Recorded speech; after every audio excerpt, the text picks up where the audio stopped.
At sa wakas ay nakagala na ako. Yung dating nasa bahay ngayon ay gagala na. Opo, achievement din to para sa akin. At kahit ako hindi ako makapaniwala, eto pala on the way na. Parang di nakagala ng 1 month, no? Hindi, joke lang. Guess nyo kung saan kami pupunta. Hindi talaga kami gagala, kundi magsisimba kami. Oo, syempre Sunday ngayon. Bakit kayo hindi ba kayo nagsisimba every Sunday? Kami sisimba talaga kami ng every Sunday kapag walang emergency. Bakit kayo ba hindi ba kayo nagsisimba?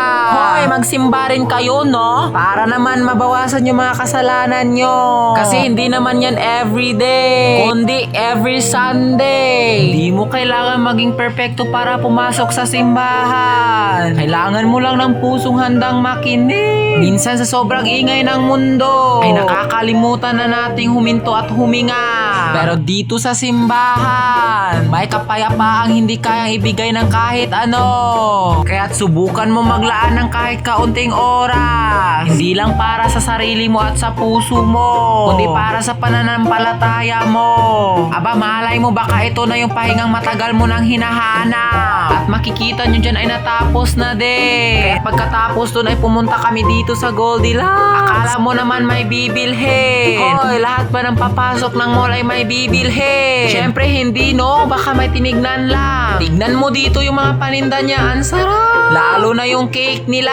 Kaso hindi cake ang bibilhin natin kasi walang nag-birthday. Bakit? Birthday lang ba yung may cake? Syempre hindi, no? Hindi ba pwede kakain lang? At dito ay pumunta pala kami sa 7-Evelyn. SD 7-Eleven. May binili lang kami dyan. Kaya't dito nagpatingin-tingin yung pinsan ko.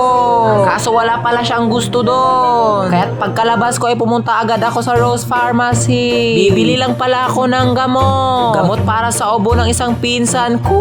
Aba syempre bibilhan yan bago pa lumala, no? Huwag niyong hintayin na lalala pa yung sakit bago kayo bibili ng gamot. As soon as possible, bili kayo agad. At dito ay pumunta pala kami ng mall. May bibilhin lang. Patingin-tingin nga lang ako dyan kasi ngayon pa ako nakapasok dyan. Kahit hindi naman to gaano kalayo sa amin, pero ngayon pa lang ako nakapasok dito. Eto pa lang yung mga paninda nila. Lahat ata ay meron dito. Eto pala yung nagustuhan ko. Paano ba naman kasi ang lambot ng towel nila, no? At dito ay pumunta na pala kami sa 2nd floor. Patingin-tingin lang kami sa lalagyan ng mga flower dyan. Opo, yun yung bibilhin namin. Kaya napa-outfit check nga ako.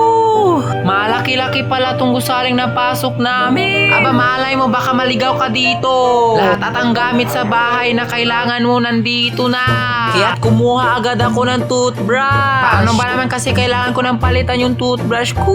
At dito pala ay nag-antay kami ng jeep. At eto na, nakasakay na pala ako. Ay syempre, di ba mawawala yung pa-cute-cute dyan, no? 2 rides pala bago makarating sa bahay namin. Akala mo naman anak ng kontraktor. Kaya pala ang traffic dito.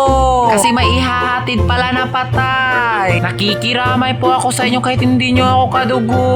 Wala naman sa dugo ang kabutihan, kundi nasa puso mo. Kaya dito makikita nyo ang gulo. Kakarating lang pala ng in-order namin. Para pala yan sa mga pusa namin. Ay sana all may kulungan. Buhay madrasta talaga yung mga pusa namin. Ewan ko na lang talaga kung hindi pa yan makakalabas. Hindi pala yan yung normal size ng cage nila, kundi in-adjust lang din namin. Paano ba naman kasi ang malaki na yung mga pusa namin? Siyempre hindi yan magkakasya sa normal size ng cage nila. Tignan mo naman, sino pa yung makakatakas dyan? Sobrang sikip na nila. Sa online lang pala namin to in-order. Aba, tignan nyo naman, buhay madrasta talaga, no? The reason pala kung bakit namin sila ikike. Ilalabas ng gate tsaka aawayin ng aso. Hindi ko na pala to papatagalin pa. Yun lang, bye-bye!